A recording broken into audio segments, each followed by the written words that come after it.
Welcome to Saurav Sir's classes. Today in this class I'll be talking about CSIR, UGC NET or JRF. So let's start with the very basic thing. That is, let's know about this full form. CSIR, that is Council for Scientific and Industrial Research, and UGC stands for University Grants Commission, while NET National Eligibility Test and JRF Junior Research Fellowship. So this is the very basic thing. Now let's proceed further. In this video, I will be giving an overview of this syllabus of NET JRF. I will be talking about its structure. I will be talking about the pattern of the question paper. I will be talking about the dates of the examination and many such things that needs to be discussed. So this video is specifically for those people who are willing to sit for this examination in the coming time or who have a plan to crack this examination in the future. So let's get started. Now the very first thing, what is CSIR, UGC NET or JRF? Basically, this is an exam which is conducted on the behalf of UGC by CSIR for determining the eligibility of the candidates for the post of assistant professor or lecturer, and even to get admitted in research courses where the candidates get a fellowship of rupees 25,000 plus HRA per month. Okay, so I think this is clear. Now let's come to the differences between NET and JRF. These are not very different things. NET and JRF. आप लोगों को लग सकता है कि net और JRF दोनों अलग अलग चीजें हैं या दोनों का अलग अलग एग्जाम होता है, but no, this is not the case. NET and JRF basically एक ही एग्जाम है, बट डिफरेंस आ जाता है कट ऑफ में. आपका नेट के लिए थोड़ा कम कट ऑफ जाता है, वाइल फॉर जेआरएफ नेट से थोड़ा सा ज्यादा, थोड़ा सा ऊपर कट ऑफ जाता है. सो ये कट ऑफ आपका, फॉर एग्जाम्पल आपने 60% पाया and you got eligible for NET examination, but JRF का कट ऑफ वहां पे अगर आपका जाएगा that will be 65%. That means if the cut off for NET goes 60%, then the cut off for JRF will be say 65%. This is just an example. Now there goes another thing, that while NET and JRF, while you are filling up the form, there comes two options, that is only NET and NET and JRF both.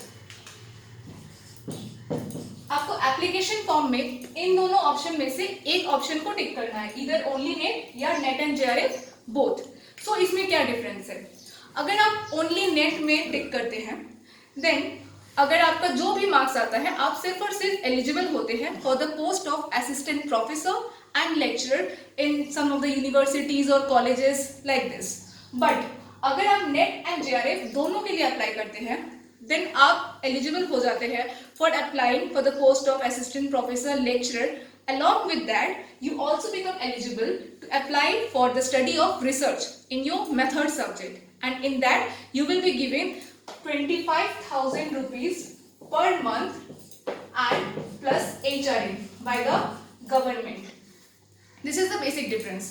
For example, if a candidate, say a candidate A has applied only for only NET, and suppose in the year 2008 the candidate A has applied for only NET, and the cutoff in that year for NET goes 50% and for JRF goes 55%, while the candidate A has got the percentage of 60. So he becomes eligible to apply for both NET and JRF because he has cleared the passing marks or the cutoff marks. But what he has done, he has just applied for only NET. If the candidate A has applied for only NET, then even after getting the successful or the cutoff marks of JRF, he will not be eligible to apply for the post of research scholar, where he will be paid 25,000 per month for studying by the government. So it will be very safe if you apply for both NET and JRF. But there are certain people who can apply only for NET because of their age. The age plays a very important criterion. जैसे कि general mail, अगर आप general category के mail हैं, तो आपका age limit for JRF 28 years हो जाता है. मतलब आप 28 ईयर्स के बाद JRF के लिए एलिजिबल नहीं रह जाएंगे. However, there was some relaxation for female candidates, SC, ST and PWD. इन लोग के लिए कुछ रिलैक्सेशन आ जाता है, रिलैक्सेशन ऑफ 5 years. सो इनके लिए कौन सा एज हो जाएगा? 33. While for OBC candidate the age relaxation goes of 3 years, मतलब 28 years plus 3 years, that is 31 years. So this is the age limit. If you have crossed this age limit, then you can only apply for NET and not NET and JRF both. But if you are under the age and if you are under the specified age, then it will be very safe if you apply for both NET and JRF irrespective of your preparation, because you may think that you are under prepared और आपका preparation उस level का नहीं हुआ, ये आपको लग सकता है. लेकिन एग्जाम में जाने के बाद आपने देखा है कि आपको ऐसा बहुत सारा क्वेश्चंस है जो आपको आता है एंड इनफैक्ट आपका मार्क्स भी बहुत अच्छा आ गया. तो अगर आपने सिर्फ और सिर्फ नेट के लिए अप्लाई किया है और आपका मार्क्स JRF से भी ज़्यादा अच्छा आ जाता है तो फिर आप एलिजिबल ही नहीं हो पाएंगे. इसीलिए सबसे सेफेस्ट होगा कि आप नेट एंड JRF दोनों के लिए अप्लाई करें. Now comes the fees of the forms. So what is the fees of the forms? For general candidates it becomes 1,000, while for SC, ST, OBC and NCL or PWD candidates this comes to 750. Pardon me, for PWD candidates there is no fees of the form, it becomes nil. So for general candidates the cost of the form is 1,000. For SC, ST, OBC the form fees will be 750, while for the PWD candidates the fees will be nil. They won't have to pay any kind of fee. So when the examination takes place, the NET examination takes place twice in a year. Once in June and the other in December. So एक year में 2 बार आपका examination हो जाता है. Okay, एक हो जाता है आपके जून में एंड दूसरा दिसंबर में. Fine. Now let's see the eligibility criteria. Eligibility criteria is very important. So what is the eligibility criteria? Before coming to the eligibility criteria, one should have a very clear notion that if you are applying under the subjects of humanities or commerce, then you need to apply under UGC NET and NET UGC NET and not CSIR UGC NET. However, if you are from science background, then you need to apply under CSIR UGC NET. ये difference आपको हमेशा अपने दिमाग में रखना है. ठीक है? CSIR UGC NET includes all the subjects that have a scientific or industrial background. I hope this is clear. Now the next criterion. The next criterion is that for general candidates, a candidate need to have 55% of marks in their master's degree or in their PG degree. Okay, 55% of marks or 5.5 CGPA without rounding off. Without rounding off, the candidate of general need to have 55% and 5.5 CGPA. While for SC, ST, OBC and PWD, the relaxation goes to 50% or 5.0 CGPA. लेकिन without rounding off मतलब क्या है कि जैसे कि एक candidate को से जनरल कैंडिडेट है and he got the marks 54.96 and then 54.96 is very close to 55%. So उसने क्या किया, राउंड ऑफ कर दिया, लेकिन then he will not be eligible. उसको पूरी मतलब कंप्लीट 55% चाहिए या फिर उससे ज़्यादा चाहिए. We cannot just round off the marks. So whatever marks is the eligibility criteria, one need to have the complete round off thing. We just cannot round it off to the nearest thing. We need to have a complete 55% CGPA or 50% CGPA without rounding, 50% and 5.0 CGPA without rounding it off. I hope this is clear. Now the basic eligibility, you all know that one need to have a master's degree or a PG degree for applying in this UGC NET or JRF. But even if you are in the first year of your PG degree or in the master's degree, then also you become eligible to apply in this examination. The only criterion is that since the publication of the result of NET, you need to produce or you need to give your result within the 2 years span of time. Fine. So if say 2018 में आपने apply किया for this examination and तब आप first year में हैं। Then आपका result आपको 2020 में तो मिलना ही है, 2020 में आपको आपका रिजल्ट मिल जाएगा। तो 2020 में आपका जो रिजल्ट मिलेगा देन यू बिकम एलिजिबल। सो आप फर्स्ट ईयर से, this would be my suggestion कि आप फर्स्ट ईयर से नेट का एग्जाम देते रहिए। It can create a practice for you. अगर आपका फर्स्ट ईयर में नहीं क्लियर होता है या अगर आपको फर्स्ट ईयर में कोई दिक्कत होता है, आप उसको सेकेंड ईयर में जाके तो एकदम सुधार ही लीजिएगा। सो हमें हमेशा से फर्स्ट ईयर से ट्राई करना चाहिए एंड फर्स्ट ईयर से हमें नेट का प्रिपरेशन भी स्टार्ट कर देना चाहिए, because the syllabus of the NET basically depends upon the graduation syllabus and the masters syllabus. So we can coordinate with it. मतलब हमारा जो मास्टर्स का सिलेबस होगा, जो CSIR नेट और JRF का सिलेबस होगा, ये सेम होगा, मतलब सेम टाइप का सिलेबस होगा, ठीक है। तो उसमें दोनों में बहुत ही कोऑर्डिनेशन रहता है। तो अगर हम दोनों को साथ साथ लेके चले, हमारा इजीली क्लियर हो जाएगा। फाइन। सो अगर आपका MSc है या आपका MTech है या आप किसी भी साइंस बैकग्राउंड से हैं, देन आप CSIR UGC नेट या फिर JRF के लिए एलिजिबल हो जाते हैं and then you can apply under this examination. However there goes one more criterion that अगर आप नेट क्लियर कर लेते हैं, जैसे कि आपने 2018 या 2020 में या 2019 में आपने नेट क्लियर कर लिया, तो उसका वैलिडिटी लाइफ टाइम तक रहता है। ऐसा नहीं कि आपने आज नेट क्लियर किया देन 2 साल में, जैसे कि ये कंफ्यूजन मैंने बहुत सारे कैंडिडेट्स में देखा है। वो हमेशा आके कहते हैं कि मैम नेट और आपका JRF का जो कंडीशन, मतलब जो वैलिडिटी होता है वो हमेशा 2 इयर्स का होता है। ये कंफ्यूजन बहुत रह जाता है, तो इसे हमें क्लियर करना है। अगर हम नेट क्लियर कर लेते हैं, उसका वैलिडिटी लाइफ टाइम तक रह जाता है। मतलब हम चाहे कभी भी नेट क्लियर करें, इसका वैलिडिटी हमेशा लाइफ टाइम तक रह जाता है। वाइल अगर हम JRF क्लियर करते हैं तो JRF हमारा इसका वैलिडिटी रह जाता है ओनली फॉर 2 इयर्स। मतलब 2 इयर्स तक आपका वैलिडिटी रह जाएगा JRF का। अगर आपको 2 साल के अंदर रिसर्च फेलोशिप नहीं मिला, देन आपको अगेन JRF का वो एग्जाम देना पड़ेगा, आपको अगेन JRF क्लियर करना पड़ेगा। उसके बाद आप किसी भी यूनिवर्सिटी या किसी भी कॉलेज जहाँ पे JRF के लिए पढ़ाया जाता है, आप वहाँ अप्लाई कर सकते हैं। I hope this is clear. Now comes CSIR UGC net and JRF। इसमें आपका section A, section B and section C होता है। I am talking about the pattern of the question paper. Section A, section B and section C होता है आपका।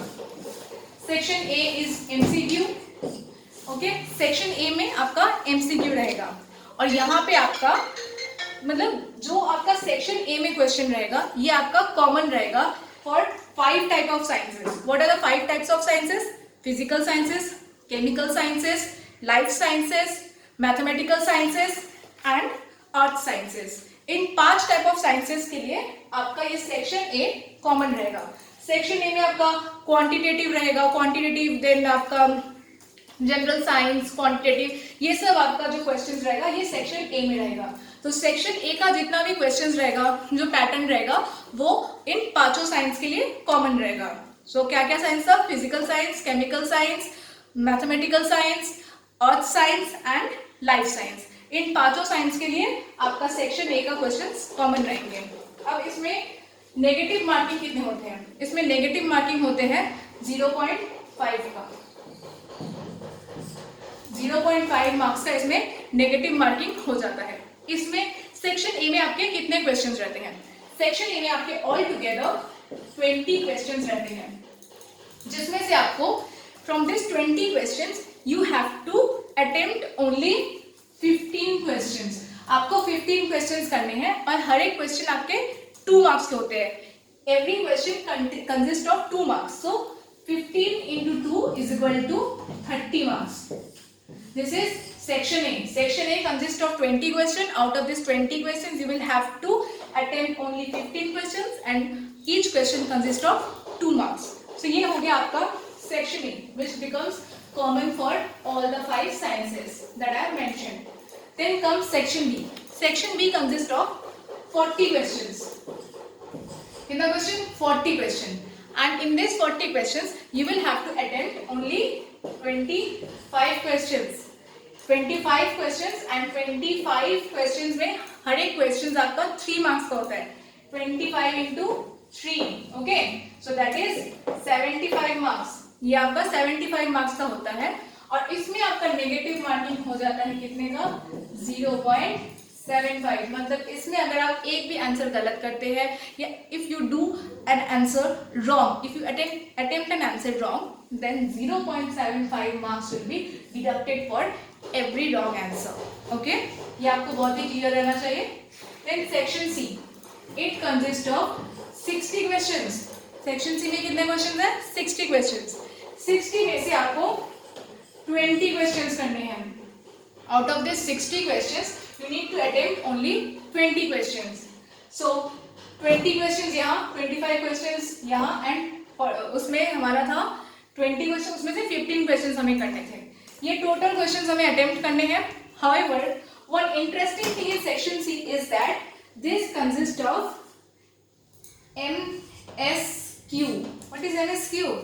MSQ is multiple selective question or multiple select question. What happens in multiple select question? In multiple select question, there are 1 or 2 or 3 or even more than 3 right answers are given. Okay?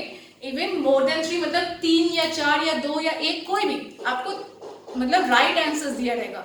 And you need to select all the right answer. मतलब अगर एक question में आपके पास 3 right answer है and 1 wrong answer है, then आपको उन तीनों राइट आंसर को टिक करना है and you will have to leave out that wrong answer. मतलब रॉन्ग आंसर को वैसे ही रहने देना है, बट उन तीनों राइट आंसर्स को आपको टिक करना है. This is multiple select questions.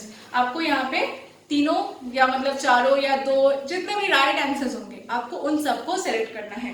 This is multiple select question. And one more interesting thing is that multiple select questions में आपके कोई भी नेगेटिव मार्किंग नहीं होते हैं. You do not have any negative marking in third section. Unlike the section 1 and 2, in section C you do not have any kind of negative marking. Okay, I hope this is very much clear to you. Now in this video I will be talking with specific reference to mathematics subject. मतलब CSIR UGC NET JRF of mathematics. Like अगर मैं यहाँ पे आपको सारे subjects के syllabus को detail वे में बताने लगूँ तो ये हमारा खत्म ही नहीं होना है. So here I am dealing with mathematics subjects. If you need any kind of help in any other subject, please do comment and let us know. We will always try to help you. In mathematics subjects, this is the syllabus 1, 2, 3 and 4. So there are 4 units. This is section 1 or section A. Okay, section A हमने पहले ही pattern में देखा कि section A है वो सब में common रहता है. It remains common to all of those. In section A there comes real analysis and linear algebra. Real analysis and linear algebra it remains common to all those 5 sciences. मतलब physical sciences, life sciences, chemical sciences, earth sciences and mathematical science. इन पांचों science में ये real analysis and linear algebra एकदम common रहेगा. Then comes the section B. This is the section B, complex analysis and algebra and technology. This is section B. Okay, section B, complex analysis, algebra, technology. Then what? Sorry, I will not write this as section B. Pardon me. I will say that complex analysis and algebra and technology. This is a unit 2. Okay, this is unit 2. In unit 2 you have 2 components, complex analysis and algebra and technology. In unit 2 there comes complex analysis, algebra and technology. In the first unit you have studied real analysis, linear algebra, and the second unit you study complex analysis, algebra and technology. Fine. Now let's see this third unit. Third unit is also known as unit of applied mathematics. This is a unit of applied mathematics. What are their subcomponents? ODE means ordinary differential equation. Then PDE, partial differential equation. Numerical analysis, calculus variations. E is linear integral equation and F is classical mechanics. ये सारे topics को हमें बहुत अच्छे से पढ़ना है. ठीक है, we need to study all these topics very clearly. And the fourth is descriptive statistics and exploratory data analysis. Exploratory data analysis ये हमारा हो गया फोर्थ यूनिट. फाइन, हमने देखा यहाँ पे 4 यूनिट हो रहे हैं एंड इस 4 यूनिट में से ये हो गया हमारा फर्स्ट यूनिट, ये सेकंड, ये थर्ड, ये fourth and this third unit is also known as applied mathematics unit. Now this is clear to you. हमें इन सब में बेसिकली हमारे मतलब in this examination they basically test our knowledge of graduation level और MSc level, मतलब दोनों का मिला के कोऑर्डिनेट करके एक सिलेबस बनाया जाता है. जो क्वेश्चंस आते हैं वो हमारे मतलब नॉलेज को टेस्ट करते हैं, ग्रेजुएशन के नॉलेज को प्लस एमएससी के नॉलेज को, इन दोनों को टेस्ट करके ये एग्जाम होता है. The level is not that difficult. बहुत सारा र्यूमर आप लोगों ने सुना होगा कि ये एग्जाम क्रैक करना बहुत डिफिकल्ट है, ये क्रैक नहीं होता है, तो बहुत सारा यहाँ पे पेपर 1 अगर हो भी जाए नेक्स्ट पेपर नहीं होता है, इस टाइप का बहुत सारा आपने र्यूमर सुना होगा. But this rumours are wrong.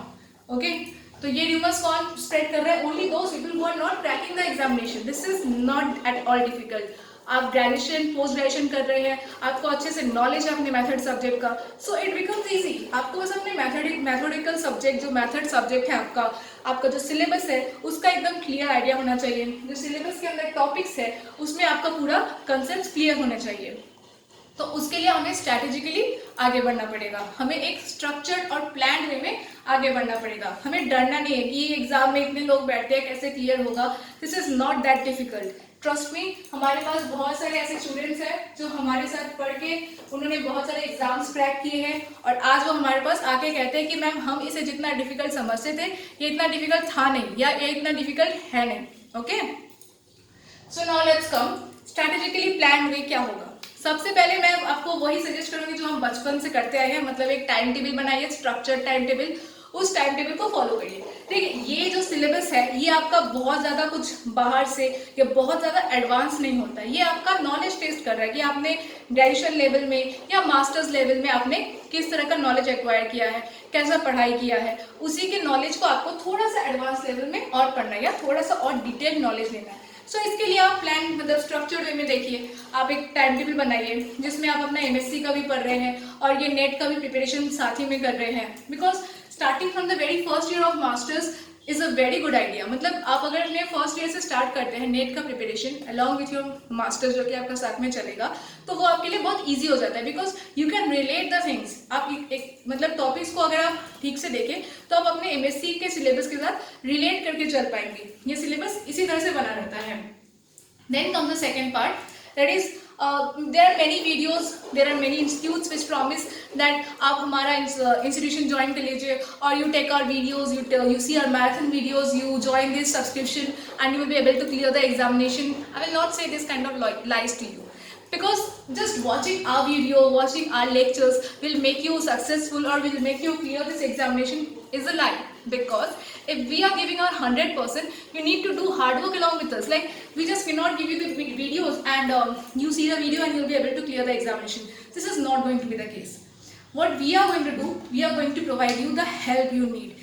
First, you just watch our videos, the videos which have been made by expert panel, which are being made by experts who have a very high degree in the particular topic, who are professors, who are working as professors, as a very qualified professor in that particular subject. वो आपको उसके बारे में पढ़ाएंगे, आपको help करेंगे. आप उनके वीडियोस देखिए.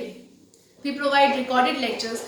तो रिकॉर्डेड लेक्चर्स में आप पॉज करके भी वीडियो देख सकते हैं. आप उनके वीडियोस देखिए, then you try to make your own notes with those videos. मतलब वीडियोस देख के उसको समझिए, आप फिर खुद का नोट्स बनाइए एंड खुद का नोट्स बनाने के बाद आप उस वीडियो को दोबारा देखिए. तो क्या होगा, मतलब आप जब एक अपना वीडियो बना लिए, अपना नोट्स बना लिए एंड देन उस नोट्स को आप फिर से वीडियोस के साथ रिलेट करेंगे तो वो कॉन्सेप्ट आपका ना बहुत जल्दी क्लियर हो जाएगा, बहुत ही ईजी वे में क्लियर हो जाता है. देन हम आपको प्रोवाइड करते हैं study materials along with videos. हम आपको स्टडी मटेरियल्स भी प्रोवाइड करते हैं क्योंकि स्टडी मटेरियल्स बहुत इंपॉर्टेंट हो जाते हैं. स्टडी मटेरियल्स प्रोवाइड करते हैं जो कि मतलब बहुत ही एक रिसर्च वे में बना रहता है. ऐसा नहीं कि हम कहीं भी किसी भी वेबसाइट से कहीं भी कुछ भी टॉपिक उठा लिया और आपको बना के दे दिए. We take all the responsibility while making this notes and materials because we are here to provide you all the kind of help that you need. And not only that कि हमने मटेरियल दे दिया हमारा काम खत्म. We are always here to help you clear your doubts and queries. Fine, आप हमारे materials लीजिए, आप हमारे वीडियोस देखिए, देन आप हमारे साथ हार्ड वर्क करिए, आप हमारे साथ अपना नोट्स बनाइए, क्योंकि सेल्फ स्टडी से ज़्यादा इंपॉर्टेंट कुछ नहीं होता। आप हमारे साथ अपना नोट्स बनाइए, बिकॉज जब आप अपना नोट्स बनाएंगे तो आपका कंसेप्ट बहुत ही ईजिली क्लियर हो जाएगा। तो आपका कंसेप्ट क्लियर हो जाएगा तो ये सब चीज़ आपके लिए एक ईजी चीज़ है, मतलब बहुत ही ईजिली आपका एग्जाम्स क्लियर हो जाएंगे। Then comes the second most important thing, that is moving in the right direction. Moving in the right direction, हमें राइट डायरेक्शन में मूव करना है, बट हमें अगर अपने डेस्टिनेशन में पहुंचना है तो हमें अपने नॉलेज को रिफाइन करना होगा। लाइक हम जानते हैं, हम पढ़ चुके हैं ये चीज़, लेकिन एग्जाम में जाके बहुत सारे कैंडिडेट्स होते हैं, मैम पढ़ा हुआ चीज़ हम कंफ्यूज हो गए, हम भूल गए। तो ऐसा क्यों हो रहा है? ऐसा इसलिए हो रहा है बिकॉज उन्होंने उतना रिविजन या उतना प्रैक्टिस नहीं किया। So we provide mock test, मतलब हम आपको मॉक टेस्ट प्रोवाइड करते हैं। मॉक टेस्ट में क्या होता है, we give you the questions to solve and the questions are always in the pattern the question paper comes in your exam, मतलब हम हमेशा उस पैटर्न को फॉलो करते हैं। so if you keep on giving this mock test it refines your knowledge in a way, आपका revision हो जाता है, आपने जो भी पढ़ा है आपका वो रिवीजन हो जाता है, आपको समझ में आ जाता है कि किस एरिया में आपको और ज़्यादा मेहनत करना है, in which area you need to give much more attention, much more focus and not like other institutions कि आपको questions provide कर दिया, हमारा responsibility खत्म। We don't do this. After providing the mock test, we provide doubt clearing session, which is very very important. Doubt clearing ये सब आप लोग जानते होंगे कि ये कितना important है, क्योंकि अगर हमारा डाउट, हमारे क्वेरीज हमारे पास रह जाएंगे, हम एग्जाम देते हैं, बहुत सारे डाउट्स हो रहे हैं, बहुत सारे टॉपिक्स ऐसे हैं जो हमें लग रहा है कि नहीं यही सही आंसर होना चाहिए था, but when we are checking we see that ये सही आंसर नहीं है, तो वो डाउट्स हमारे मन में रह जाते हैं। अगर उस डाउट्स को हम क्लियर आउट ना करें तो फिर तो हमारा एग्जाम में भी वो डाउट कैरी ऑन हो जाता है एंड वहाँ का एक एनवायरमेंट एकदम डिफरेंट हो जाता है। मतलब एग्जाम में आप बैठ रहे हैं ना, तो वहाँ का एनवायरमेंट से कुछ लोग डर जाते हैं। सो उस एनवायरमेंट को हम इस मॉक टेस्ट के सीरीज से हटाएंगे एंड वो जो डाउट्स, जो क्वेरीज आपके मन में रह जाते हैं उसे हम डाउट क्लियरिंग सेशन से हटाएंगे। बहुत लोग ऐसे होते हैं, like there are many people who feel shy away to ask their queries and doubts before everybody. They feel that कैसे इतने लोगों के सामने हम अपना doubts कहे, queries कहे, but इन्हीं सब चीज़ों को दूर करने के लिए हम 1-to-1 doubt clearing sessions लेके आते हैं। We do try to give 1-to-1 doubt clearing sessions so that we do not remain back or we do not lag back in providing you all the help. आपको अगर आपके doubts, आपके queries easily solve हो जाते हैं, आपके concepts clear हो जाते हैं, नहीं ये एग्जाम क्लियर करना ये कोई बड़ी बात नहीं है। This becomes very easy, it's a simplest thing. अगर आपके कंसेप्ट्स, आपके डाउट्स क्लियर है, आपका कंसेप्ट पूरा बिल्डअप है, तो फिर आपको ये एग्जाम क्लियर करने से कोई रोक ही नहीं सकता। ट्रस्ट मी, यहाँ बहुत सारे कैंडिडेट्स ऐसे आए हैं जिन्होंने फर्स्ट अटेम्प्ट में अपना ये एग्जाम क्लियर किया and they have got JRF। बहुत सारे ऐसे कैंडिडेट्स हैं, मतलब I would suggest that 60 to 70% ऐसे कैंडिडेट्स हैं जो यहाँ आते हैं, हमारे वीडियोस देखते हैं, हमारे रिकॉर्डेड वीडियोस देखते हैं, हमारे स्टडी मटेरियल्स कंसल्ट करते हैं, they regularly give this mock test and they clear away their doubts and trust me they have clear this examination in the very first attempt. अगर वो कर सकते हैं तो आप क्यों नहीं? I trust you can do this, you have to trust yourself.